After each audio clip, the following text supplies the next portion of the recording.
Hi, my name's Alan. I am the owner of Coffee and Heroes in Belfast, which is Belfast's biggest independent comic store. We've been open almost 6 years and going from strength to strength.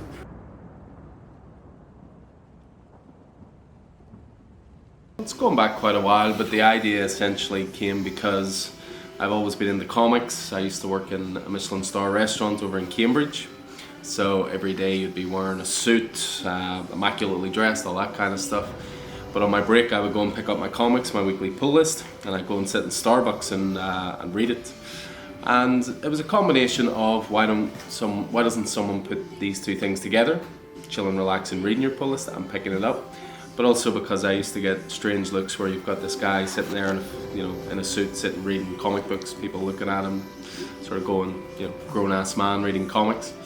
But I wanted to create an environment where everybody could feel happy and celebrate their geekdom, their fandom, whatever they were into, and make new friends that way, because anybody that comes into the store, even if they don't know each other, they're going to have something in common if they're in a store like this. So just wanted to develop that community and nearly set it up in England. That fell through, but that allowed me to come home to Belfast and we got set up in 2017. I always say there's a comic for everyone. I think for years comics had this stigma that it was just superheroes punching each other in the face all the time. Comics is much more than that. Some of the biggest TV shows in the world now come from comics. The Walking Dead came from comics. The Boys came from comics. Sandman came from comics.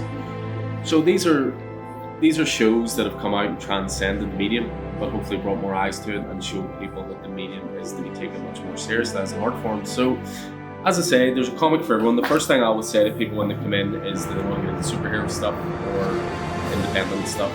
From there, it then becomes, if it's DC or Marvel, who are your favourite characters? So we'll find what are called starting points, volume ones of stories, classic stories, things like that. But if they want to go down the independent route, I'll just always ask what their favourite movie is.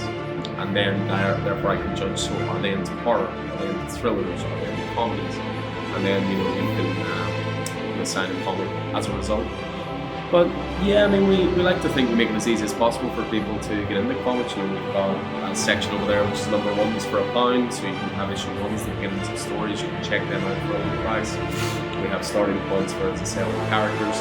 And then, as I say, we have a free podcast and we've got a few different ones on there called starting points. So Batman starting points, Spider-Man starting points, independent comics starting points. So yeah, I firmly believe there's comic for everyone. So it's just about getting a sense of who that person is and what they're into. The biggest factors is passion. Simple as that. It's passion for your product. It's passion about the industry. I think people could very quickly tell if you're not into this kind of stuff. But I have a big pull list I read every week. There's tons of classics I've read. I've been in the comics pretty much all my life. So the biggest factor is passion. If you're not in this stuff, trying to set up your own business isn't a good. You have to be all the way in. So, passion keeps it going. People, ultimately, I've always said this. We can't compete price-wise with the likes of Amazon. We just can't. Amazon's a behemoth. But what we can do is offer customer service. We can offer knowledge. We can offer a face that you know who you're buying from. And I think that was one of the key factors in getting it going. People took to myself and Vicky, who's my fiance and co-owner, and they took to us quickly, and we set up that community aspect of it, and people came back for us as much as the product. And that's just it. But yeah, I can't stress it enough. If you're ever going to open your own business, if you don't have passion for what you're selling or what you're offering as a service, it's going to be dead in the water very quickly. Because you will have lean times, you will have quiet times, you will have times you doubt yourself, but stick to your guns and keep going, and you can make it a success. But I always thought there was a market for this kind of stuff over here. I really did, and it's great to be proved right, because here we are 5.5 years later, and as I say, our stock levels are bigger than they've ever been, the amount of pull lists are bigger than they've ever been, the amount of people walking through the door is more than it's ever been. So yeah, onwards, upwards. Closing remarks makes it seem like we're getting ready to close. No, as I say, if you're going to set up your own business, it is hard work. There's no guarantee it'll work. There's a lot of sleepless nights. There's a lot of working 7-day weeks. But if you're passionate about what you want to offer and you have faith in the product you're going to offer, you can make it a success. As I say, we didn't know if we would last 6 months or 6 years. And to be sitting here 5.5 years later is really satisfying. But that's only because people are enjoying what we're doing. They're walking through the doors. We're striving to be better at all times.